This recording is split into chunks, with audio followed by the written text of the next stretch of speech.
did y'all miss us? Because we sure missed you. Look, watch, like, and subscribe to our channel at Sister Sis 1988, as well as follow us on all our social media platforms at Sister Sis 1988. We are back with our second episode with Miss Kamisha King, joining us here from Barbados.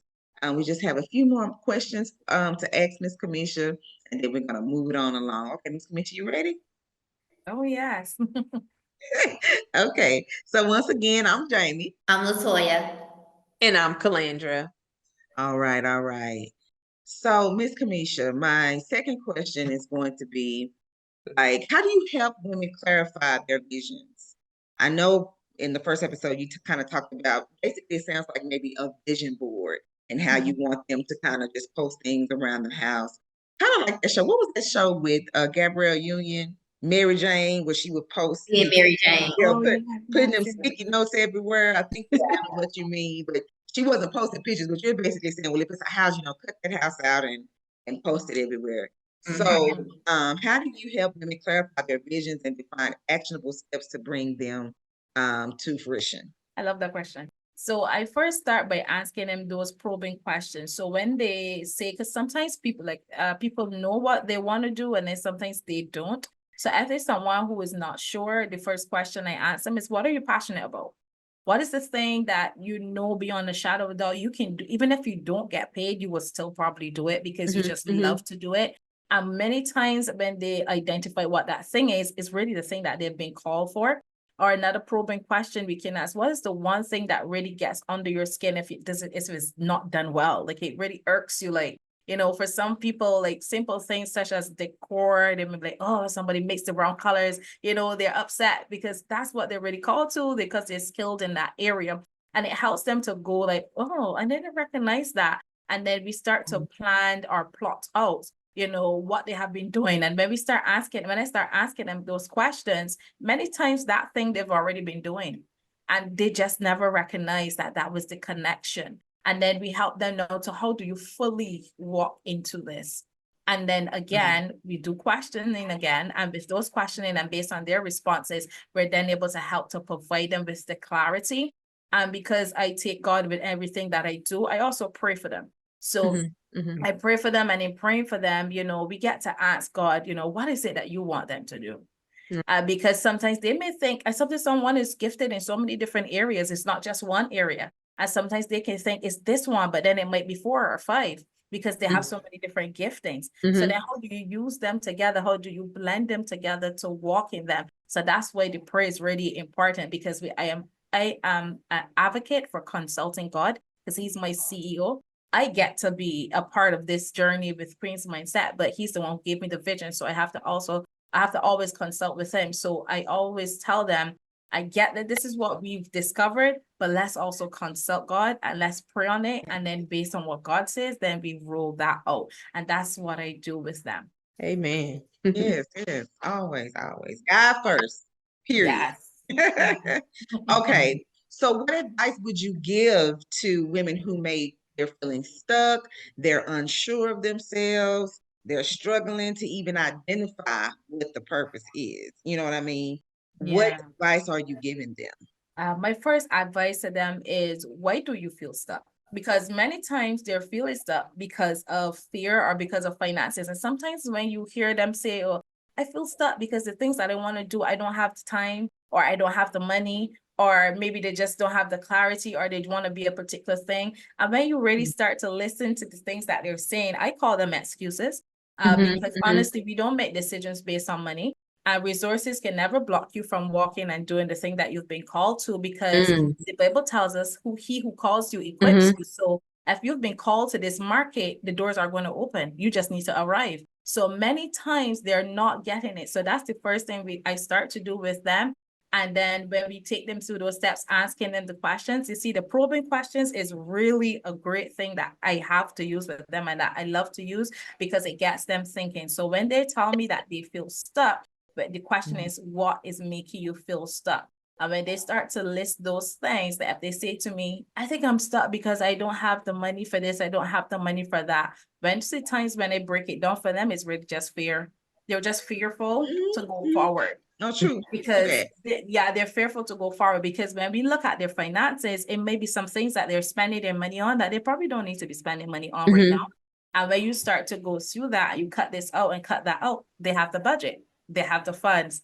Or there may be some things where they may just need to be pointing to the right direction, connect with the right people who have the resources that can help them. And many times these things may be free, but because they don't have the knowledge or they're not aware of it, that's what makes them think that they're stuck. So it's about really bringing that clarity for them when they begin to share with me when they're stuck. And then there's also another thing that I instill in them is affirmations. You know, see those words of affirmations, speaking those things over yourself really helps them know to feel that level of feeling unstuck, because it's about building their self-esteem, building their belief in who they are, understanding who they are. And then they go like, oh my God, like, you know, it's like a eye opener, like, oh, I didn't see that. And it helps them know to go forward and do the thing that they've been called. So anytime you're feeling stuck in any particular type of area, you need to identify what is it that's blocking you. And then when you find out what's blocking you, how can you overcome it? So those are the two main things that I look at for that. Yeah, that's beautiful. That's beautiful, because you know how they say that you are your own worst enemy. Yes.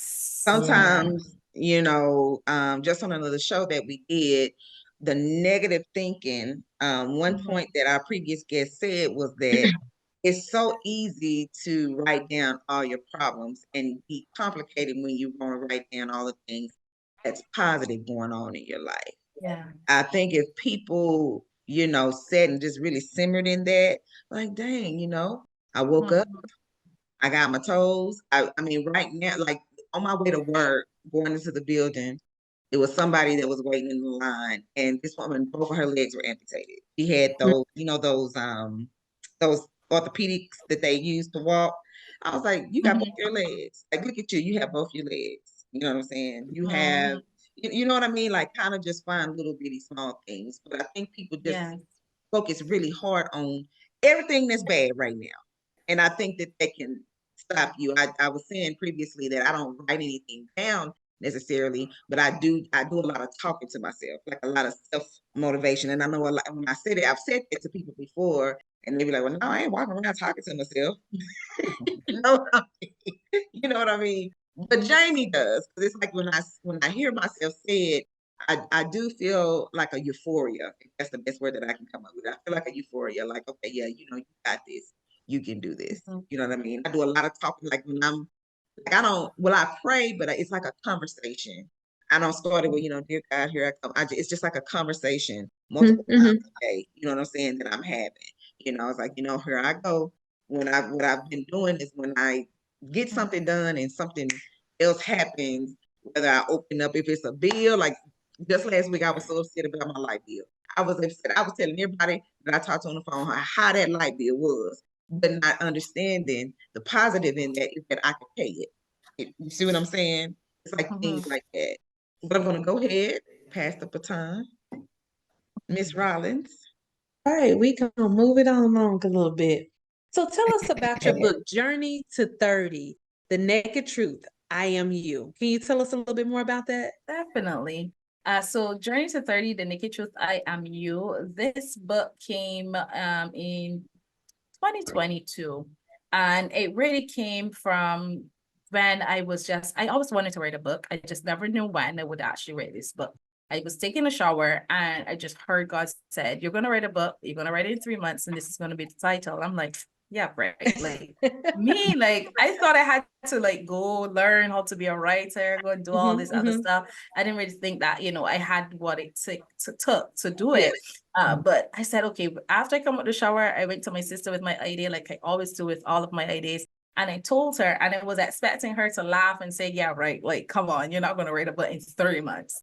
And when I told her, she was like, yeah, I can see you doing that. And I was like, what? I was not expecting her to say that. So the next step for me was to figure out how to get it done. And when I started to write the book, I was a bit unsure because, of course, I wasn't sure who would purchase the book. But God said, you're going to write your story. And I'm like, oh, are you sure? So I did write my story. So Journey to 30, The Naked Truth is really about my story coming from that level of dysfunction. I talk about the things that I witnessed as a child. So up until the age of 30. So as a child, when I was 4 years old, I remember just staying at the table coloring with my friend that my mom was also babysitting at the time. My mom and my grandmother was in the kitchen. They were, making food. And I heard this loud commotion coming from there. And I ran to the kitchen, which was like centimeters away because our home was very small. And when I got there, I saw my grandmother. She took the hot boiling water off the stove and she just tossed it at my mom. And then I saw my mother in her reflexes. She just grabbed the food that was on the stove and just tossed it right back at her. And I was just there, just screaming and trying to, bring some level of, I'm so young, but I'm trying to like part this whole thing that was going on. And I never understood why my mother and grandmother's relationship was so broken. I didn't understand why that was happening. But as I grew up and I understood, I recognized why that was the case. It was because my grandmother had went through so much. And when she found out that my mom was actually but she was pregnant with my mom, she didn't want her. So she attempted abortion several different times. It didn't work because I'm here. Thank God it didn't work. But in that, because what happened was that her dad, when she found out that she was pregnant again, he left a country. He was not going to be here anymore. And for my grandmother, she felt like, what am I going to do now? This is my third child. No, you're not here. I have to take on all this stuff on my own. And my mother reminded her of that. So she kind of resented her in a sense. And that had that relationship broken. So that's why I was seeing that. And then I saw my dad, he cheated on my mother continuously. They were together for 13 years. And he cheated on her continuously. And my mom stayed because she thought by staying, she was helping to, keep that family together. And even though they were not married, but she was hoping for a marriage. But thank God it didn't go that way because that was so toxic. But what I learned from reflecting on that, it really taught me a lot about resilience. Seeing my mom being so resilient, ensuring that she made ends meet, she did what she had to do. And so all of that is inside of the book because the book really is for that person who is dealing with that level of dysfunction. Many times we don't want to talk about our story, about our family, because we feel that if we do, we're going to begin to expose some things. And that is true. But there are some things that need to be exposed because that's the only way you're going to bring healing in the room. And so that book really came from that. So I've been writing that book. I actually started a program with it. I have a program called Live Your Truth. And with that program, I do that across the secondary schools, which are like high schools here in Barbados. And we go to the schools and we teach person things about self-confidence, self-esteem. We teach them how to pursue their purpose, dealing with peer pressure. All of those things are embedded in that book because it all talks about my story, everything that I went through. And that's how we got to the book. So those persons who might be watching or listening right now, you're wondering, oh my goodness, where can I get this? You can actually get a copy on Amazon. You can go to Amazon and purchase a copy. If you're here in Barbados, you can get a signed copy from me, or you can go to one of the stores here in Barbados, Cloister Bookstore, and get a copy there too as well. What would you say? What would you say the biggest benefit that you've taken away from writing that book and listening to God and hearing Him out and following His walk for you? I think the biggest benefit for me was the impact, because even though I wrote it and I suspect I was a bit unsure about it, the impact that I have gotten from it, the lives that have been impacted by it. When I hear people say, oh my goodness, I went through this or I went through that, I can identify with this because my mom or my dad or this happened. I'm like, wow. And I thought I was alone. I thought I was the only one encountering these things by myself. And it helps them now to tell their story and to shine some light on some things that they were hiding from. So to me, that was my biggest impact. And that's the greatest thing for me. I know most people say, oh, the money, but honestly, even if I didn't get the money, it was really the impact and knowing that it changed a life, it caused someone to make a difference. People, especially when the first time when we did it with the schools, I remember having the voice notes coming from one of the students, and she was in tears. She was like, oh my God, she could not stop crying. She couldn't even explain herself properly. Her mom came on the line and she was like, this is exactly where we're at right now. This is exactly what I'm dealing with. And I was just floored, like, oh my goodness. And then people would call and they would say, oh my God, I want to write my book now because you told your story. So you've given me confidence to tell mine. I'm like, okay, that's it. That's why God said, go forward. Yeah, that's awesome to be able to inspire others through your own story. So, yes. all righty. Can you tell our audience about your blog, the Sisterhood blog? Oh, definitely. So the Sisterhood blog, right now we are on break, but the Sisterhood blog is a section from Queen's Mindset where we have women from all walks of life. We help them to tell their story. and they make a contribution to the blog, and we look at various topics. So everything is centered around women. So we talk about money, we talk about health, we talk about wellness, we also talk about like lifestyle, we talk about God, of course, and there's so many different elements that we talk about. So wherever or whoever, in terms of the woman, where they're at, they can talk about that situation. Many of them may choose to talk about their story of resilience.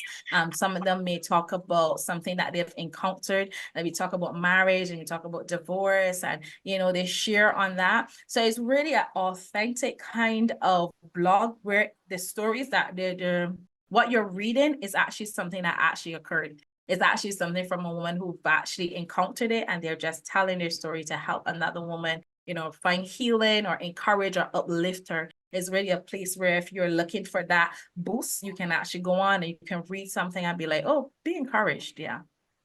Okay. All righty, Miss Kamisha. Well, you have such a great spirit in this kind of, as we close out here, can you tell us about some upcoming projects and initiatives that you're working on? Definitely. So upcoming, we have our summit. We have a virtual summit. It's called I Am a Woman, and that is a spin-off of our magazine, our magazine is called I Am Bold and Fearless Woman Magazine. And at this summit is happening April 19th to April 21st. And each night we're having various women and men as well, and they're sharing their main stories. And when I say their main stories, we're looking at things such as purpose, we're looking at vision, we're helping the women to have some form of clarity in their walk, in their business. We're looking to give them strategies, we're giving them insights, we're giving them knowledge. So these women and men who are from all across, because it's international, we don't only have from Barbados, and they're also sharing those tips and those strategies that women are able to implement to help better themselves and kind of pull them into the next level, the next phase of where they're trying to get to. So giving them that push. And then next we have upcoming, we are going to be having our conference. It's called Woman Birther of Nations. And this is really like more so for those kingdom women, women who have ministries, women who have businesses, or women who are just in pursuit of their purpose, but they're in the kingdom of God. Because we're looking to help them to birth what's on the inside. We're having too many stillborns. We're having too many breech babies. We're having too many, there are too many false starts. And the purpose of this conference is to help that woman to really birth what's on the inside. Many persons are walking around, they're pregnant, and they don't even recognize, hey, I'm pregnant with purpose. Because they don't know, they don't have a midwife, they don't have someone to help them push and deliver what they're carrying. And then after delivery, then what happens? Many persons don't even know, how do I treat this thing? How do I help this baby to grow? And this conference is really going to help them with that. We have 3 main speakers, and they're going to tear the place apart. I know that for sure. And that's happening May 29th to 31st. And then in June, we have our Ladies Buffet Brunch, and that's happening June 29th. And with the Ladies Buffet Brunch, this is from our show, Battered Bros Not Broken. And we're having the event to really help those women. So we're dealing with one main thing, and that's the strong woman syndrome.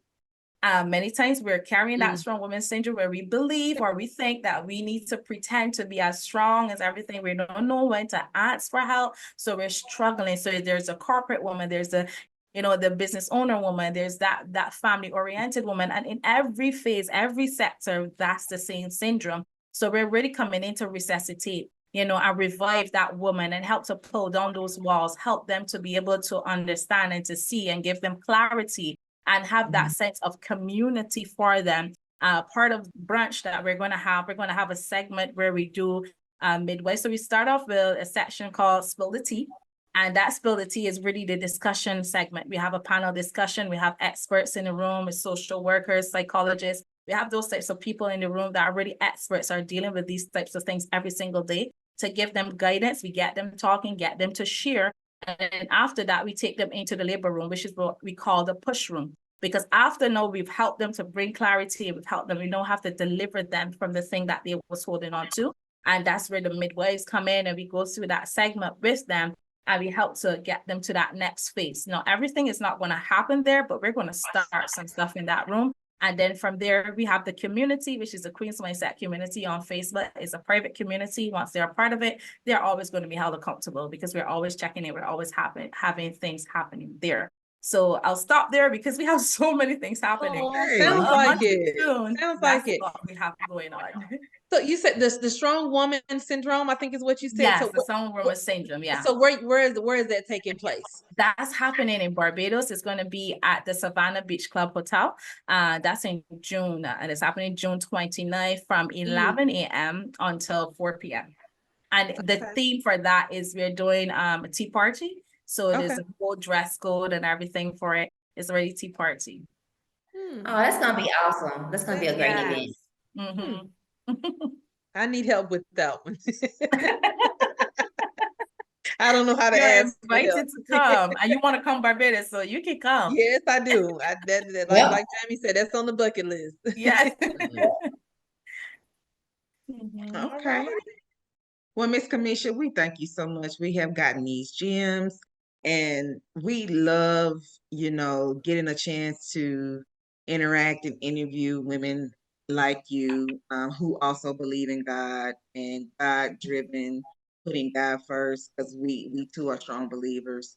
What I want to leave with is, what message do you want to send to our viewers today? What do you want to leave them with before we say goodbye? So one message I want to share with them is I want to encourage you to believe in you. Too many times we're hearing that women are lacking that level of belief in themselves. I want to encourage you to believe in you, that you are equipped for it. You've been called to it. There's a reason why you have been sent here. You're sent here on assignment. And I want to encourage you to accept the assignment. I know sometimes we think, oh my goodness, I have to do all of this and I have to do all of this alone. And many times we're like, we want help and we want this, and help will come. But the reason why you are not seeing it clearly is because you have not completely accepted the role. You are more consumed with making complaints and you're more consumed with making excuses. So I want to encourage you to first, let's start by saying, I accept the assignment. And All as soon right. as you Yeah. accept that assignment, you're going to see that things are going to begin to change for you, because the whole mindset, your whole level of thinking is going to change because you've now come into agreement with what you've been called to. So I want to really encourage you to do that. And in your faith walk, in your building your belief, I want you to be encouraged that you are enough. I want you to be encouraged that you are worthy. I want you to be encouraged that you are the expert. And I want you to know that you have exactly what it takes. It's already on the inside of you, but you have to tap into it and pull those tools out, because the only way you're going to know how strong you are is if you are tested. And so when the test comes, don't knock the test, embrace the test, because the test is going to help you to be able to do what has to be done, because you haven't been called for you. You've been called for someone else. And the assignment is not about you. So don't be Yeah. selfish and shut the assignment down, because you're going to block the others. They're in the line. They're just waiting for you to step up so that they can come on behind. And if you stand there and you block the doorway, then nobody's going to get through. So I want you to believe in you and make that first step, which is to accept the assignment, and everything is going to become a lot clearer for you. All right, y'all heard it, accept the assignment. Miss Commissioner, we're going to let you go on this beautiful Saturday, and I want you to have a wonderful, wonderful weekend, and hopefully maybe we'll be seeing you soon there in Barbados. Yes. Thank you, Miss For Kamisha. everything. Thank You're you. welcome. Thank you for having me. So, Until next time. there is strength in sisterhood. And supporting sisterhood. Bye. Bye.